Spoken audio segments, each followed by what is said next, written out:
Hey guys, welcome back to whatever this is, and on today's episode, I'm finally going to do this little fun episode on the Evercade. This handheld device designed for retro games, for people who enjoy retro video games. And it's funny, I kind of picked this up, it's not quite on a whim pickup, but on a this is interesting pickup. But here's why I picked it up and what my thoughts are. So anyways, guys, I wish I had something to hold this because I clearly don't because it doesn't stand.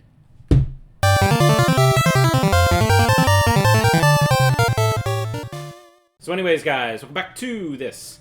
And as you can see, the Persona 5 mask holder has now graciously allowed me to grace it with the Evercade. I think it's going to work pretty well. I'm just going on a limb, guys. Anyways, I picked this system up kind of on a slight whim, but just general intrigue, as this console is designed specifically for older games. It was a crowd-funded console, and it was a neat idea. I didn't kick it. I didn't do anything to help it. I know it was just crowd-funded, and it was really neat. And then, like, a couple YouTubers, they reviewed it when it first came out in 2020, which is more impressive that it even came out in 2020, just, all things considering. But because of that, I always kind of kept an eye on it. I just figured, it'll fizzle out. This thing's going on 2 years, and like they're still releasing at least 1 or 2 games a month, and it's kind of impressive. The only time they miss like a month is like production delays, which I'm like honestly pretty impressive. And my initial thoughts for this console was, hey, this is a cool little handheld. I love my little handhelds, and there was just a handful of games I wanted to pick up. Like, nothing huge. It was kind of the summer, and I was just kind of eyeing stuff. And I saw this, and it was funny, because, like, I didn't think anything of it. And I was at a video game shop, and they actually had games in for this thing. And I saw Worms Armageddon. Now, Worms Armageddon is easily one of my most favorite PC games. I played a ton of Worms Armageddon back in the day on the PC, online specifically. And I had a blast with it. So I saw this and I'm like, oh man, I haven't played like Worms Armageddon in like a dog's age. And I was like, you know what, this is really neat. Like, let's see, what is this console about? Why does it have Worms Armageddon? And then it has like Worms Blast from the Game Boy Advance and then the original Worms. And I believe it's running the Genesis version. And I looked it up and just, it was kind of fascinating that what they were doing was just literally making... they're taking this, they have an emulator, and then they're making these games work on it. And I think that's really cool. It can basically do up to PlayStation 1, at best, from what I was told, from what I was reading and videos I watched online. Just trying to find, like, information on what this thing can do. And it's impressive. The Worms game runs really well. The first night I got this thing, on this one, specifically the EXP, there's a bunch of Capcom games. So I spent a night playing the Capcom games, and literally I lost like 2 hours, probably an hour and a half realistically, to Worms Armageddon. I kind of had to force myself to stop. It was a really good time. I really enjoyed that evening fiddling with this console. And like that was my first experience in like just playing against the PC. This copy of Worms Armageddon is actually just running the PlayStation version, and that's when I found out, it can run PlayStation versions of the game.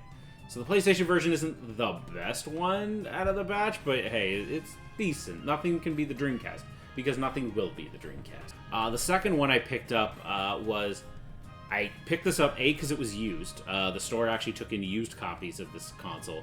And second, I was waiting on my order from Limited Run. So I picked up, how do you pronounce this? Renovation, I believe. I just really wanted to play Valis, because they were on here. Valis, specifically 1 and 3 are on here. It is running the Sega Genesis version. And then a couple other games that I'm honestly, for $14, I believe I bought this used. Not bad. The cool thing is with this thing is what I end up doing is every time I buy a new version, I kind of just muck around with everything for like a day or two. It's never anything in depth, but it's like, that was a really cool experience. And like, I'm glad I played that. They're really good about curating. I'm hoping in the future that we get another collection of these games, because I actually really like the games that they did. I think they're really, really good. I really like Valis. I basically played through, I think, all of it. I think I'm on the last level, and then I saved and just... I'm notoriously bad for that. I'll basically get to the end of a game and then be like, nah, I'm good, and I'll never beat it. The amount of times I've rebooted an old save file, go into the next room, and it's like, oh, that was the boss. I kind of have that problem. And this was a really good collection. If you do pick up an Evercade, I would recommend this one specifically. The other one I'd recommend if you can track them down. Apparently these only came out in Europe. I don't think it matters, because this thing really doesn't have a region lock on it. I picked up the Namco collections. They're just old Namco games. Pac-Man, Dig Dug, Galaga. Take your pick. Dig Dug's the superior of the old school Namco games. I know a lot of people like Mappy. That one's really good. What's cool about this one, or is it this one? It's this one. Number 2 has Splatterhouse on it. And again, running the Genesis version, very cool. I kind of filled it with everything. I didn't like everything on here, but it is still a neat collection. It's a neat slab of history. Everything, again, is on these little cartridges. It's got color manuals for everything. Like, a lot of love goes into these. And it's just a really neat product. Like, I'm shocked how much I'm into it. I do have a small little collection. Like, it's not huge, but I could honestly see this getting out of hand at some point. So now, in the recent few weeks, a couple collections have come out that I actually really wanted. So these are the games that kind of tip me over into just going for it with the console. And one of the collections I saw that I was really interested in was the Sunsoft collection. This had Mr. Gimmick on it, Era the Acrobat, which is okay. And it had Blaster Master on it. So Blaster Master, very cool exploratory game.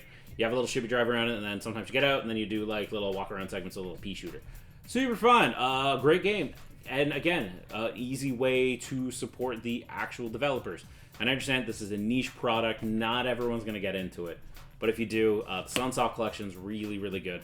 Even alone for Mr. Gimmick, because that game, I believe it only came out in Europe and is crazy expensive. And this is a good way to actually try older games out without busting a wallet. And no, this episode is not sponsored by any means by them. I just wanted to talk about it. And then finally, the last 2 collections. One was one game on there. I knew what it was, and I really wanted to play it because I know that was a fun crowdfunded game. And the other one is a classic game that I swear I'm probably one of like 10 people that actually played it back in the day. Yes, everyone's played Duke Nukem 3D. When that game came out, huge deal. Absolutely loved it. I have a hard time playing shooters nowadays for whatever reason. Migraines. Can't quite do it. But Duke Nukem 1 and 2 remastered. This is really cool. As far as I'm aware, this is the first time these games have been ported to anything but DOS. And not only are they only on DOS, these are actually remastered for this console's hardware specific. So there's a lot of little touch-ups. They smoothed out the frame rate. It's still a little jittery, but that's just kind of the game it is. It's just an old 2D DOS platformer I played as a kid. I don't know if I had a real copy or a fake copy or whatever. I just remember I played Duke Nukem 1 and 2 off a floppy drive when I was a small child. And it's just like a little run-a-gun, you have a little laser gun, you go pew, and that's it. It's like 4 levels each game. It's nothing. Easy beat. Replaying them, I just played them only a few minutes before this video, recording this video. I just wanted to have some time to try it. Great port. Honestly, like, if you are really curious about early DOS games for whatever reason, I would check out the Duke Nukem collection. There is a sequel to this. It's a bunch of the 3D ones for the PlayStation 1. Honestly, not my bag. This one I was interested in mainly because it has Duke Nukem 1 and 2. And then the last one, this one I haven't had as much time, so I'm just going to shoot this one out there. I haven't played either one of these, but one of them I was very interested in. Good Boy Galaxy and Witch and Witch. Witch and Whiz. So I had no idea what Witch and Whiz was. What I've recently discovered, and I actually was like, oh, I like this. Start playing it. Oh no, I really like this. Witch and Whiz is a 8-bit puzzle game.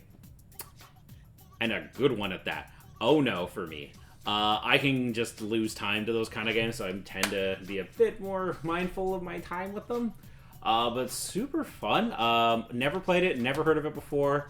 I'm sure it's on other consoles, but I picked this up mainly because of Good Boy Galaxy, as I know it was a game that was being designed for the Game Boy Advance through a crowdfund, and it's like a Metroidvania-ish, I guess, kind of little platformer. I only played it for about, honestly, sorry guys, I only played it for about 30 minutes.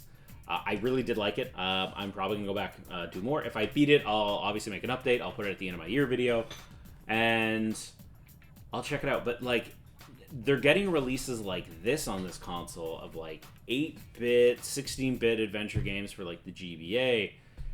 And this console is already just doing unique things. Like, it might not be the best little console I've ever played. Like, there's definitely going to be better ones.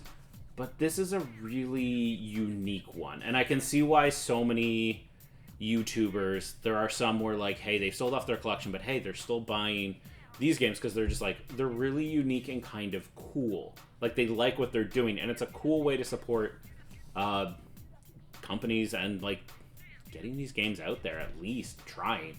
I do have some concerns with the hardware itself. One of my concerns is I find this thing gets crazy hot sometimes, and, like, not even playing for that long. It does keep itself cool, so, like, it kind of hits a temperature and then it stops. But this thing gets crazy hot, crazy fast. Really unfortunate that it does not cool itself that well. But it is what it is. But anyways, guys, that's it for this week's episode. This is just a scattershot of a bunch of random games that kind of went all over the place. So hopefully you enjoyed it. And this is the Evercade. I would recommend it with an asterisk. Just kind of take a look at the library, see if it triggers anything for you. See if you find it interesting. And the best part is you honestly don't really break the bank, as each game is like 25 bucks Canadian. So even brand new, like, you can have a pretty good evening. It reminds me really of those early days on why I got into a lot of this stuff, why I collected GameCube so much, why I collected Game Boy Advance. Because nobody wanted it and it was really cheap. So this is a really great way to experience that once again, and maybe you'll discover, like, some random old game that you never knew you like. Like, there's one on this collection where you are a bunch of gangsters. Yeah, 64th Street Detective Story is a random beat-em-up that takes place in the 1930s. Or 1920s. I don't know. I just think it's fun. And I love its art style. And, like, I never would have played it without the Evercade. So I really hope they do continue. It seems like they're going to, and their goal kind of was this year to kind of dump a game out every month. And even if I don't care about it, like, there's a couple, there's, like, I think it's a game called Full Void and the Delphine Collection, I think it's called. I'll put them here. I don't care about them. I don't want them. I stare at them and go, I don't get it. But what I do know is it's something unique and different. And I will always support unique and different than seeing the same thing every time. But that's just how I feel about games. But anyways, guys, that's it for this week's episode. Hope you have a good one, and take care. Have a good one.